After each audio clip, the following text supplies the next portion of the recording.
আসসালামু আলাইকুম ওয়া রাহমাতুল্লাহি ওয়া বারাকাতুহু। প্রিয় দর্শক, আজকে 31 এপ্রিল 2024 সন্ধ্যার সময় আমরা ইফতারের সরঞ্জাম নিয়ে বসে গেছি।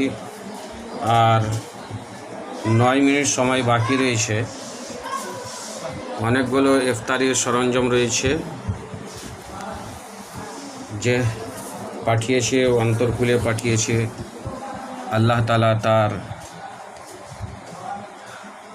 এই ইফতারের সরঞ্জামকে যেন নিজ দরবারে কবুল করে এবং তার বাড়ি ঘরের বিপদ আপদ বালা মুসিবতকে যেন দূর করে এবং তার বাড়িতে রহমত বরকত শান্তি বর্ষিত করে। রুজি রোজগারে ব্যবসা বাণিজ্যতে যেন আল্লাহ তাআলা বরকত দান করে, অন্তর পরিষ্কার করে। ইমামের জন্য ইফতার করার সরঞ্জাম